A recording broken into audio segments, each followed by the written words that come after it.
One thing that that I find intriguing when I listen to the Alienation Pod, and as G likes to know, I like to go through some of the recent ones that have been posted to YouTube channels, and you get to really see the comments, it's doing exactly what it should be doing, which is causing thought-provoking dialogue. And that, if you're doing that in itself, it's doing its job. So it's hard to say what could be shifted or changed or anything. It's all a learning, a growing, and an evolving process. From our first one that we did to seeing some of the guests that you've gotten on, Human Vibration and Conspiracy, and most recently Alison McDowell, and the Ben Stewart one, which was personally to me a great one, one that really resonated with me. And everyone brings something different, and what I notice in this is when you are bringing fresh perspectives, open minds, open dialogues, and the people that I share it with that might not have been involved early on in the process, or has questions, and so a lot, as I've learned, a lot of people share in the same sentiment in a lot of ways, but they don't know how to express it or talk about it or have a place to have that be their outlet. And in a world that's ever evolving, in a world that's shifting toward podcasts and perspectives and people wanting to listen to other perspectives, and I like the worldview. I use that word a lot on here. I've been trying to use it even more because I feel like the word itself encompasses everything that I want this podcast to be about, which is exploring, sharing, and refining your worldview. Like, one thing that is kind of funny, it's like I brag about it, but it's like probably one of the weirdest things anybody could ever brag about is, like, I brag about the fact that I'm willing to be wrong. Right. And most people, they're just so righteous. It's like, dude, why don't you just talk about what you think you're right about and let somebody smarter than you show you how you're wrong so that you can make yourself better. That's the only way to make yourself better is to be wrong. Exactly. Exactly. It's like within beauty too, imperfections. It's like those things are the things that you should embrace as well. I mean, it's what makes us human. It's what makes things authentic. It's what makes things real. That's what I really liked about for some of the young cats. Everyone knows, if you've heard me speak, I love hip hop, I love rap, and some of the young cats that have come up that just embrace that more that raw and authentic sound. Some of the music doesn't even sound finished, but it's raw, it's early, it's authentic, it's it's human, it's what it's supposed to be. It's not read from a script, as we know a lot of things are, a lot of things that we hear and watch are, and and that sort of thing. But it's what being human is all about, and there's a lot of forces out here trying to change that human experience in a lot of ways. But at the same time, it seems like the more that happens, the more we try to be more human. A lot of us, from even rough cuts of music and podcast takes, and it's something that I love about Kanye, in a sense. It's he releases. I've never seen someone release an album it was basically unfinished, and then over time he was tweaking it over time.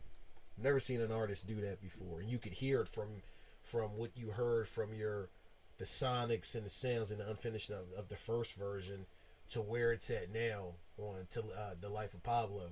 It's different, and I love that because that's real. And that's something that Alienation is bringing. It's bringing people from a world that we aren't so far away from. We share in a lot of the same views, thoughts, whether it's a little different, a little off, a little whatever the case may be. Can I interrupt though? Yeah. Because I love Kanye too. But at the same time, as someone that likes to challenge my own beliefs and my own prejudices, my own thoughts and feelings, right?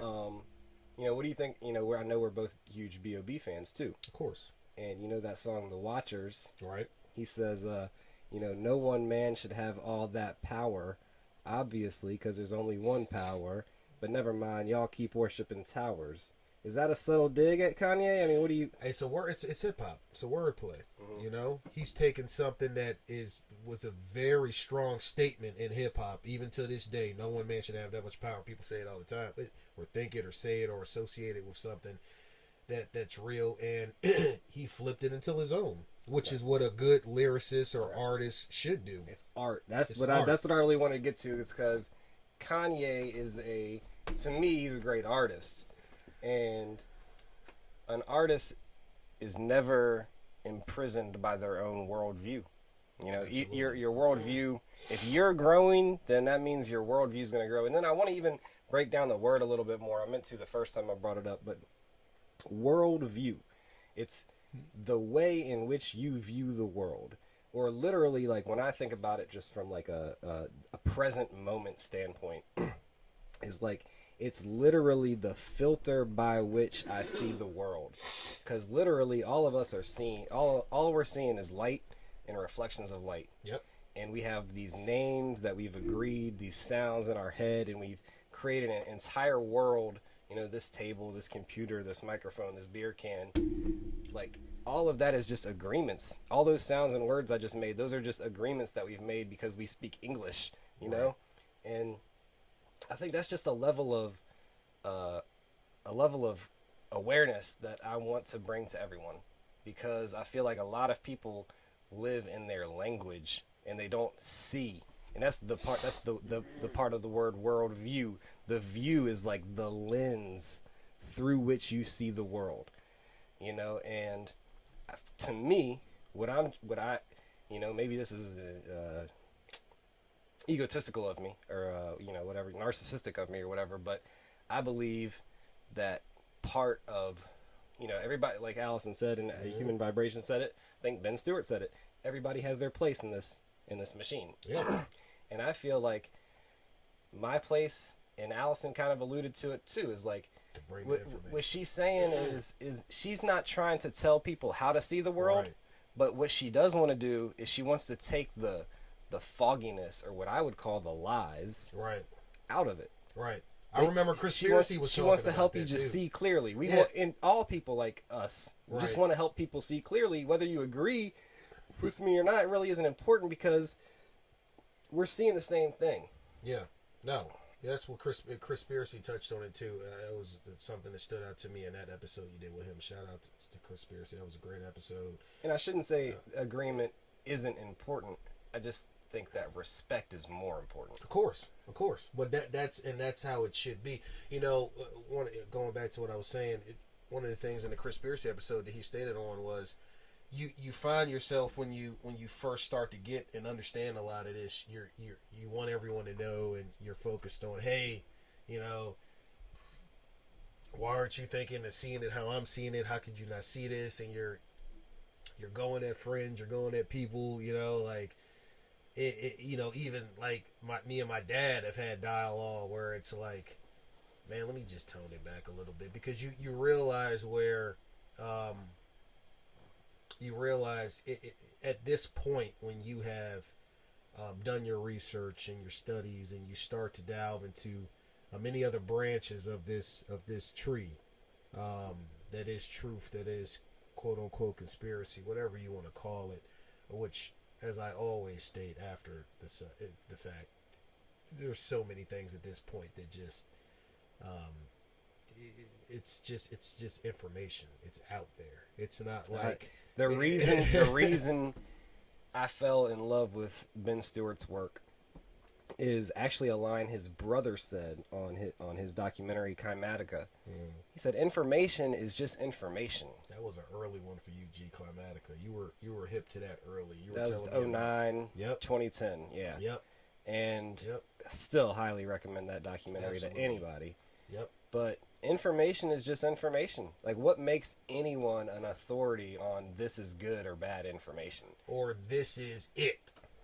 This is it right here. It all be all or whatever. You know? No, like you said. I saw a quote today. It just sums it up perfectly. It's like, I'd rather have a question that I couldn't answer than an answer that I couldn't question. Interesting.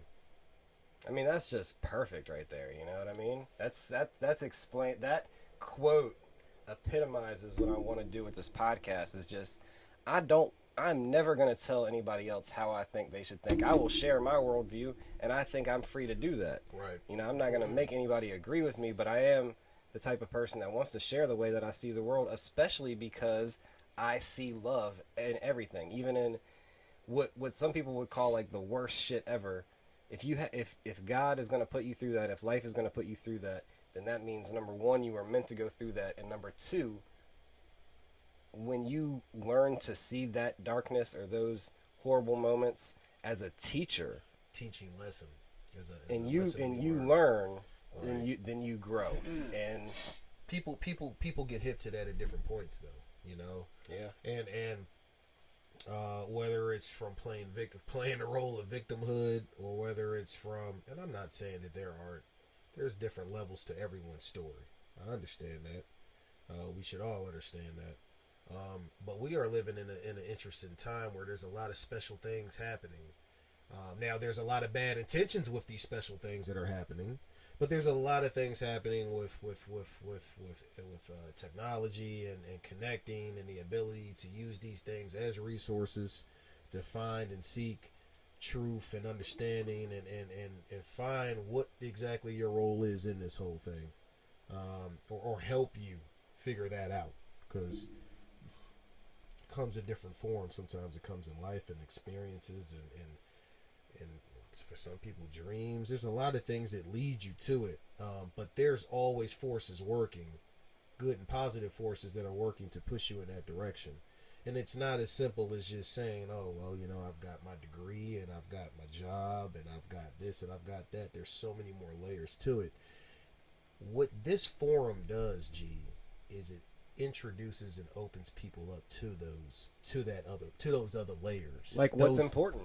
What is important? What are we doing here? What is our purpose? I don't care how hot of a hand you got in the sports betting world. I don't care how good you're doing in crypto right now, right, or in the market or whatever.